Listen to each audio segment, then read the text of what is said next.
On behalf of the Product Development and Management Association, I'd like to welcome you to this webcast, Building Insanely Great Products, 6 Keys to Success. These webcasts are hosted by the Product Development and Management Association.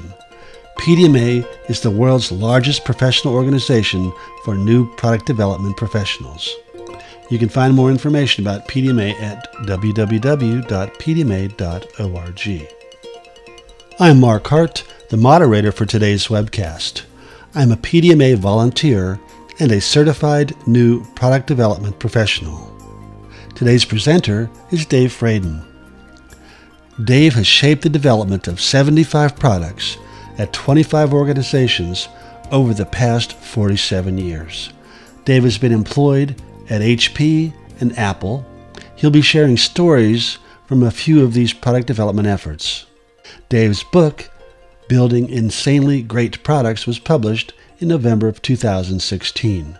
Dave acknowledges that Steve Jobs was associated with the phrase, building insanely great products. Dave's book includes many real-life examples and tells the story of what Steve meant by that phrase and how every organization can build insanely great products and services. Foundations is Dave's new project with Wiley on the successful management of products. Dave, I'm looking forward to hearing your insights on building insanely great products and your 6 keys to product success. Thanks, Mark. Well, I'm glad to be here, and hello, everybody. This is the cover for my book that I released last November, and it's going to be the first in a series of 3 books. The second book is going to be called Organizing and Managing Insanely Great Products.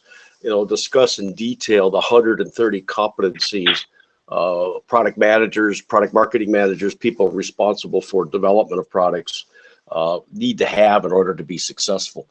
When I did the research for my books and I found those 130 competencies, I had no idea that we had to know so much in order to be successful. You can see on the screen a little bit of my background and some of the people that I've trained. I'm the official trainer for Cisco. I've trained over 400 product managers and product marketing managers at Cisco in San Jose, Shanghai, and Bangalore. This are the 2 books that were mentioned, Building Insanely Great Products. So the 3rd book in that series is going to be Marketing Insanely Great Products. It'll integrate traditional fundamentals of marketing with social media marketing, which has just exploded on the scene in the last couple of years and has changed the way most marketing departments do their work these days. So the 6 keys to product success is based upon the fact that about $1.6 trillion a year or more is spent, according to a recent study, in order to develop new products. Turns out about 35 to 45% of them fail, which represents somewhere between $500 billion and $750 billion, or nearly $750 billion wasted. And my belief is if we could learn more what it takes to be successful, that waste can be reduced and be used for other things like taking care of the earth and taking care of more people. So what do you have to succeed? I've put together an acronym playing off the name of my company, Spice Catalyst, and it's called SPICES. The S stands for strategy. The P stands for process. The I stands for information. The C stands for customers. The E stands for employees. And the S stands for systems. And I'll walk through each of those briefly in the next 30 minutes. So in order to do the strategy and also to understand what products succeed, I advocate that instead of starting with market research and or brainstorming ideas, that you go out like a social anthropologist and you observe, so you don't interfere with the scene and with what is going on with your target prospective customers. So the key there is to understand what they do, why they want to do it, when do they want to do it, where do they want to do it, how do they want to do it, and so forth. That's a lower level of granularity than Tony Ulrich talks about in his outcome-based innovation book, which is also available up on Amazon. And then you do your innovation based upon finding those 15 unmet needs, which are essential for product success. Those that advocate playing games in order to do brainstorming and other types of things Tony calculates you'd have to come up with about 14 million ideas and then eliminate all but 15 of them before he could focus on the unmet needs. And that is a very time-consuming, expensive process. And I doubt if any of us could sift through 14 million ideas fast enough in order to find the 15 unmet needs. But if you invert that and start with observing what people do, then you can start doing your innovation, figuring out ways to do it faster, quicker, better, at less expense, higher quality, and so forth. And then you do your market and your competitive research.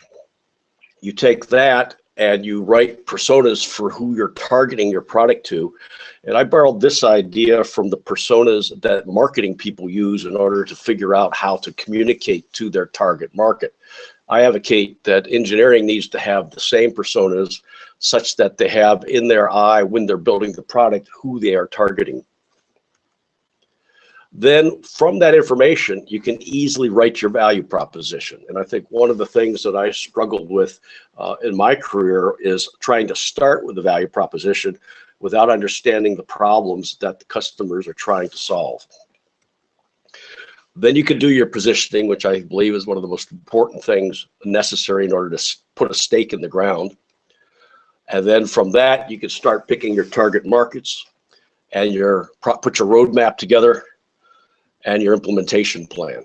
So those are some of the key components of your product market strategy. There's actually 32 things that need to be done in that area. And I cover much of that in Building Insanely Great Products. The second critical key to success is process. And I looked at the product management lifecycle frameworks that a number of other companies have put out there, like the 280 Group, AIPMM, Pragmatic, Blackbot, and a few others. And I found that they were missing 8 critical components, which probably, as a result of missing those 8 critical components, helped contribute to product failure. And I wrote a blog about those 8 items, which is up on my website. So in the lower left-hand corner, you can see my product management lifecycle framework. And I define product management as doing this top part here above product development. And product marketing does the bottom part of this, which you see as launch and marketing and all of those steps that are in there. The second important thing is the process. And I advocate doing and using what's called a DAISY chart or a RACI chart, which you see an example of on the right-hand side. And you assign responsibilities to each of the key people on the product team as to who is the approver, who's the driver, who's the contributor, and who just needs to be informed. Doing that helps you get out of the problem like what we had at Apple. It was a constant struggle back and forth. Is the company marketing driven or is the company engineering driven? And one year it'd be one way, another year it'd be a different way. It also helps you get around the situation where the CEO goes off, has dinner with one of the company's largest customers, comes back and changes the priorities for the engineering team, which is, of course, something that just drives them nuts. So do a DAISY and RACI chart and put that on top of all of your artifacts and have them sign over here, each of these people.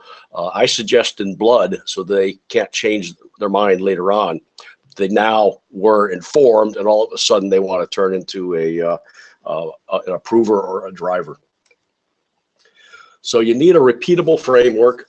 One of my companies that I've consulted with did Wi-Fi, 5 Wi-Fi products, and all 5 of them failed. And the vice president of product management there said, "We don't have a process. Come in and help us design a process." And he said, without a process that everyone agrees to, it develops a culture of blame. Information. You have to have all of the necessary information in order to make decisions available to everybody. And you have to have all of the correct and up-to-date information. So they have to have it at the right time and at the right place. And I suggest using a portal or dashboard. And on the right-hand side, you'll see one that I have had developed in partnership with AdTech in India. One of my students, when I was teaching in India, a fellow by the name of Uday Kumar, an engineering manager, decided to put this product together. And I'll talk more a little about that later. The third is understanding your customer. And I walked through this a little bit, from understanding what they do, to the innovation, to the customer value, to the value proposition, and then on to positioning. And I have this described in a blog article that it's more than just demographics. It's understanding what they do. Then you have to have employees that are trained and have all the core competencies necessary for product management, product marketing, and the other things that you see listed there. And a management life cycle that supports your products and improves productivity. So think of SPICEs: strategy, process, information, customers, employees, and systems. One of the critical things is to have a set of values and a vision, which combined creates a culture. And they should include a creation of customer value as a value. And it also should include learning and innovation.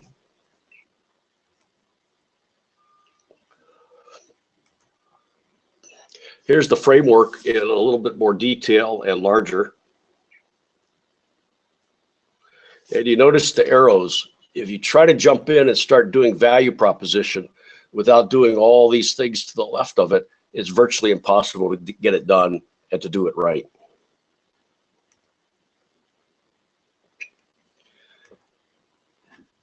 So you have to have the product lifecycle framework and process understanding and know what your customers do. And then you innovate, identify risks and strategies, and a clear value proposition, and know your target customers, understand your markets, competitors, and technological changes, product positioning, product features, benefits, and what are the advantages over the competition, a pricing strategy that is consistent, a roadmap, and both an internal roadmap for planning purposes and an external roadmap so you can let your customers know where you're going, distribution planning, planning budget and schedules. So those are all of the areas you have to have organizational and individual competency.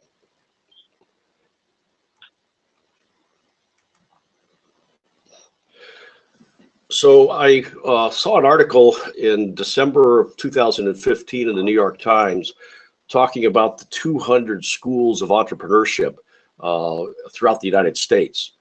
And I studied as many of their curriculum that I could get my hands on, and found that they were missing teaching about 40 critical competencies.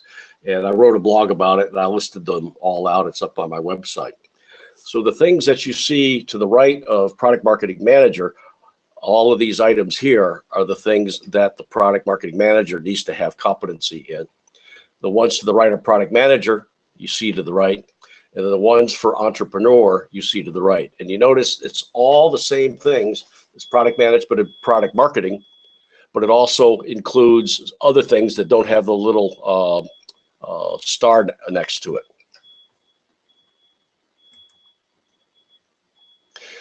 Then you can increase your product success with this product that Uday put together called Productize. And this is the dashboard from that plugin. And it enables you to use any framework you want. You can use mine or you can customize it.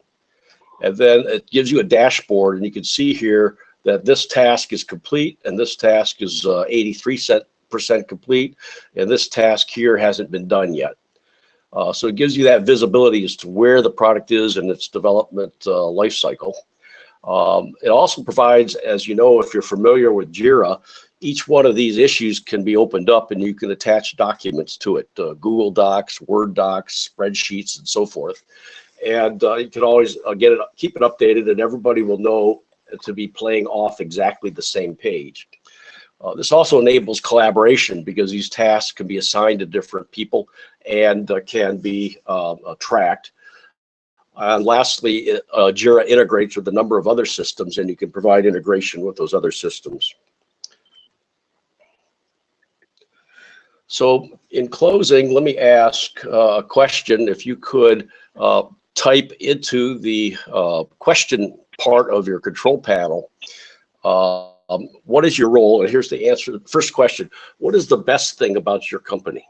Our first one, I guess, is the answer to what's the best thing. See, persona, I perhaps think it is, indicates that the delivery of quality products is the best thing about their company. So thank you. Okay. Anybody else? Looks like we've got some shy folks today. Here's another one. Just came in. Now they're coming in. To create products that our clients want to buy. That's from Paul. Gabriel says unique products in a blue ocean market segment. Bruce says focus on safety. Bruce, thanks for that. Liz is indicating that collaboration among various groups to create the product is an awesome thing at her company. Well, congratulations, you're all wrong. The best thing in your company is each one of you. And you get to decide what you're going to do and what you're not going to do and how well you're going to do it. And depending upon the decisions that you make your company more successful or less successful. And I'm building that point off of a movie that came out about 5 years ago called I Am. And the famous producer for a number of major motion pictures was in a bicycle accident. And when he was lying in the hospital, he was thinking about his purpose in life. And he decided after he got out of the hospital to take 4 filmmakers and travel around the world to find out what's wrong with the world. And what he found, to his surprise, was what was right with the world. And that is the interconnectivity that we have as human beings and how we influence each other to do the right thing and to improve the world. So that's my first question. And now my second question is, what's the worst thing about your company? We got a humorous one on the previous question from Paul. He quipped that the best thing was profit sharing. That's rewarding you for being the best thing. While we're waiting, usually too many meetings, I would guess, would be a popular answer. We got another one's come up here about slow at making decisions. Another one here is, I'm sorry, let me get it here this way. Risk aversion. And then Bruce quips, everyone else is the worst thing at my company. Being smart at saving cents and foolish when spending dollars is from Gabriel. Jeremiah, misplaced priorities. And then another one for risk averse from Larry. Paul is pretty brave here. He says he's the worst thing at his company, with an exclamation mark and probably a smile. And lack of consistent process is from Anton. Oh, and then this one I've heard before. All talk, very little action, Bridget. So let's go with those. Well, the fellow that said that he is right. If you don't take the ball and run with it and try to get things done, then you're the worst thing in the company. So to that effect, some of my fellow product managers complain that their title should be product janitor, and they're whining about that they have all the responsibility but none of the authority. So I put together a generic PowerPoint presentation, which you could download from my website. And it is a generic presentation you can just fill out and then take your boss out to lunch and ask your boss for the authority that you need in order to successfully get your job done. A little commercial here. I offer 5 workshops or courses, as you can see on the screen. And they're also available up on Udemy as online courses. These courses not only teach you what needs to be done, but it also teaches how to do it. So each one of these are accompanied by a workbook. And if, for example, you do the product market strategy course and you go through the workbook, when you're done with the course, you've got a plan, at least a draft plan that you can go out and begin to implement. One of the things that's bothered me over the years, which caused me to draft this memo for you to copy and paste and send to your boss, is it starts out with, I know you probably don't have this problem, but when I go to a cocktail party, this is sent to your dear boss, and I'm talking with a beautiful lady. She says, okay, infrequently, ask me what do I do? Nevertheless, what I say is important. I say I'm a product manager and I write a product market strategy, and I start rattling off all the things that I talked about before. After she says, "What is that?" And almost invariably, after a few minutes, she just turns and walks away. So I suggest we change our titles. And this is a memo requesting that we can get our title changed to Product Success Manager, Product Success Officer. In the same way, Chief Product Success Officer. In the same way, we now have Chief Financial Officer, Chief Customer Success Officer, and so forth. And then I close the memo by saying, if I meet someone and we get married, I promise I'll invite you to the wedding since you let me change my title. Thank you, Dave, for that presentation. Our first question is, where did you first hear of the phrase building insanely great products? I heard it when I was working at Apple, and I joined there and was there for about a year. They hired me primarily to bring a hard disk drive to market. It was a 5 megabyte, $3,600 product. Nobody could understand why they needed that much space, especially at that cost. And then I moved up to product planning, mass storage planning manager, and they noticed that I knew how to manage, so they asked me to take over the Apple III as the group product manager. Then the executive committee went off to Pajara Dunes, and they canceled the product line. And a few weeks later, John Scully called me into his office and asked what they should do about it, because they had $20 million worth of piece parts.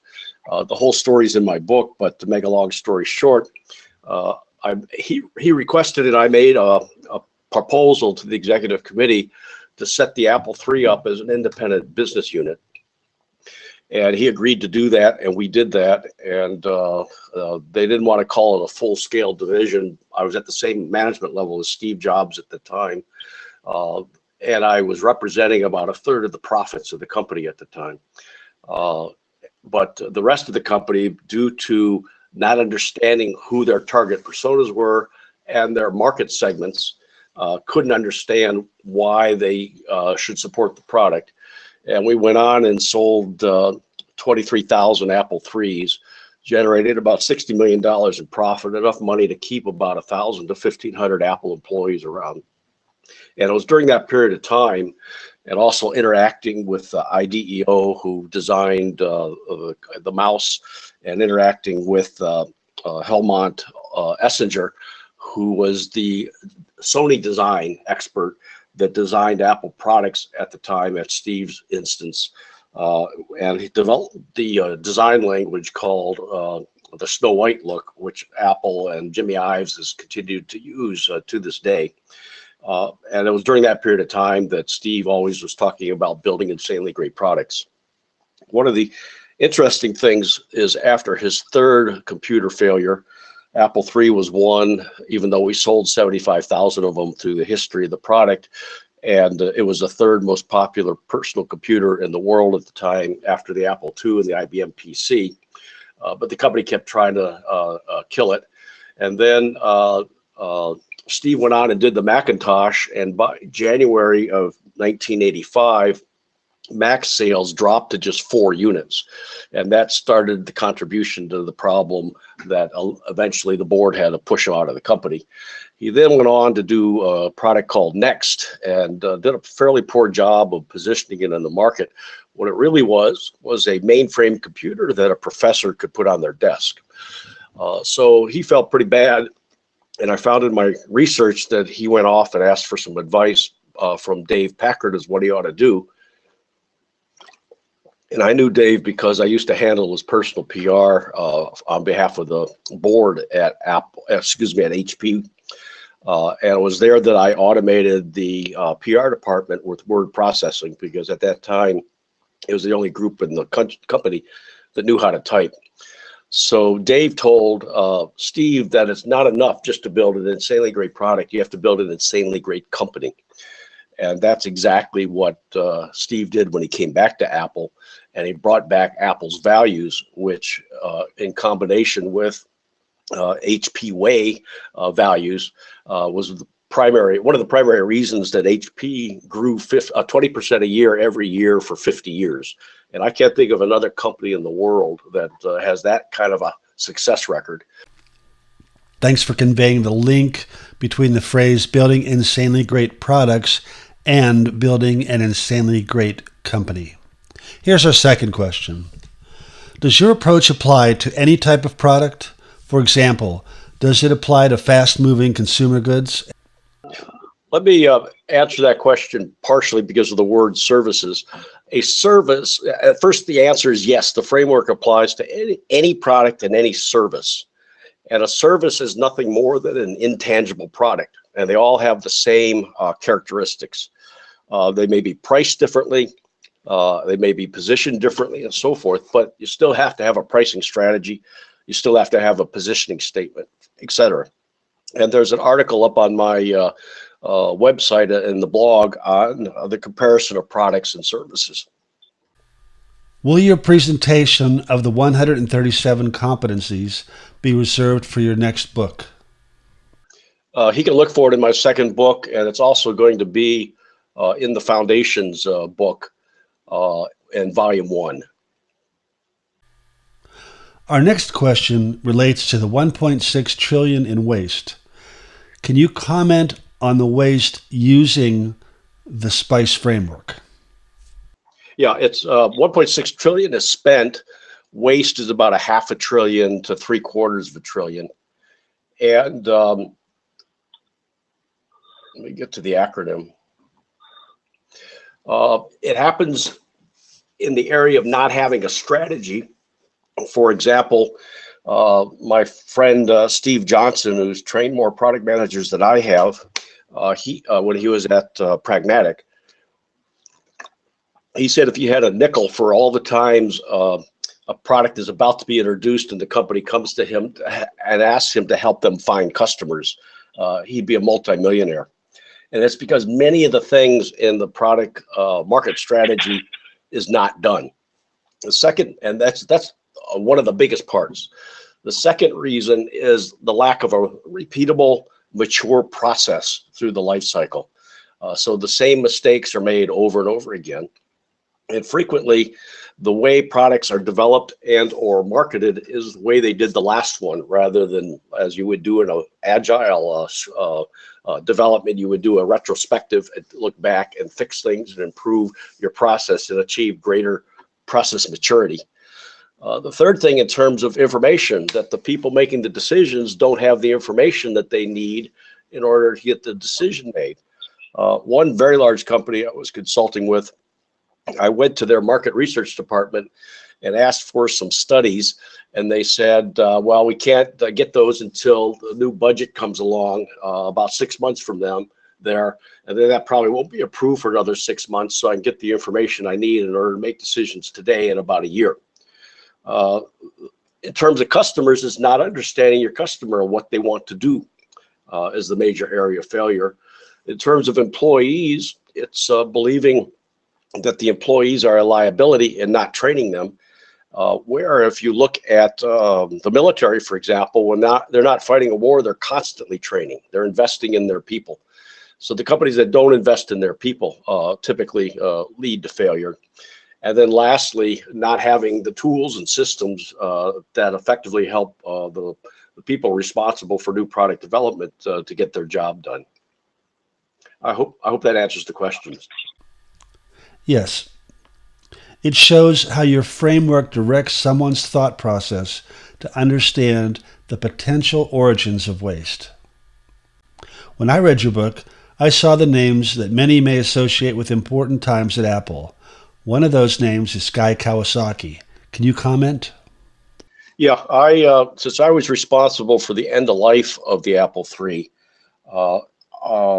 I felt it was very, very important that we maintain the loyalty of those 75,000 people that bought the computer, usually spending about $8,000 each, and not just drop the product and destroy that loyalty. So one of the things I did is I handed off to Guy the 500 hardware and software developers for the Apple III so that they can successfully transition to the Macintosh and not go out of business because we were canceling the product line. Are there special considerations for a manufacturing company? Not really. Some of these questions in terms of manufacturing versus food versus services, it's just those industries use different terms. A manufacturing company has to figure out what it's going to manufacture. And in order to know what their manufacturing is going to be successful, they need to understand what their customers want to do. Now, some companies say, but I'm OEMing, I'm the original equipment manufacturer, and somebody else is telling us what they want us to build. Well, if you happen to build something that they're unable to sell, then you as a manufacturing company is in trouble. So what I recommend is the same thing I told Pitney Bowes when they asked me to speak at their worldwide product management conference in New York or in Connecticut, and that is go to your customer's customer and find out better what they want so that you know when you're building and manufacturing the product that the product is going to be successful. And plus, that gives you an ability to gain some loyalty with your customer. Are there differences in how you approach the development effort for a hardware product instead of a software product? I don't think so. And I also believe that Apple develops hardware in an agile form. Every Wednesday, Tim Cook, or when Steve was alive, would get together with Johnny Ive and the designers in the design room, and they would bring out prototypes for them to touch and feel and look at and talk about. And so rapid prototyping is the key to agile for hardware. And of course, with the advent of 3D printing and small numerical control machines, which they have in the design studio at Apple, enables you to continuously develop, prototype, test inside and outside the company, and then make a number of iterations to improve the product. I've heard that the Apple approach encourages many prototypes during development. They try to minimize the reliance on a particular vendor's solution being available at launch. Can you comment on that? Yes, and frequently we hear about things like, remember the glass factory down, I think it was in Arizona, that couldn't produce the glass, but that didn't interrupt, even though $1 billion was spent on it, that did not interrupt the product life cycle for the iPhone. And there's stories out there now saying they're having trouble integrating a new touch sensor on the screen. They got to make 70 to 100 million of these things, and they're not going to let the company have trouble in the fall because the phone is delayed by 6 months. You contrast that with Samsung and the phone that they put out there that blows up. The reason it does is they didn't leave enough space in the case for the lithium battery to expand. And that was a design failure. So they obviously did not prototype that or test it in a large enough volume. And they obviously did not have any alternatives. I was very impressed when I was the mass storage planning manager at Apple. The Japanese would come in and they'd show me a 2-inch drive, a 2.25-inch drive, a 2.5-inch drive, a 3-inch drive, a 3.5-inch drive, and a 4-inch drive, in addition to their 5.25-inch drives. And they would lay them all out on the table. And they said, which one do you want? They claimed they were all working prototypes. While many of the mass storage makers in the United States, in fact, all of them would come in with one of one of those formats, and that's all they would have. Well, Steve insisted that the hard drive be 3.5-inch. So that eliminated many of the American manufacturers of hard drives and resulted in us going with Sony. So I always believe in doing things in parallel as opposed to doing things serially, because if you calculate the cost of failure versus the cost of having multiple products in the pipeline that may compete with each other, and then deciding later on which one you're actually going to ship, I suspect the cost of failure is going to far exceed the cost of development. Dave, can you share a closing thought with our attendees? Yeah, I think it's this framework of spices are key to the success of products. and that if you think those through and delve into them in more detail and take on and ask for the authority to get the parts of this accomplished that you need to get done, then you'll be more successful. And of course, people like to glam on to successful products, and other companies want to hire people that know how to do successful products. This webcast was produced by the Product Development and Management Association. On behalf of our presenter, Dave Fraden, and the PDMA, thank you for joining us today.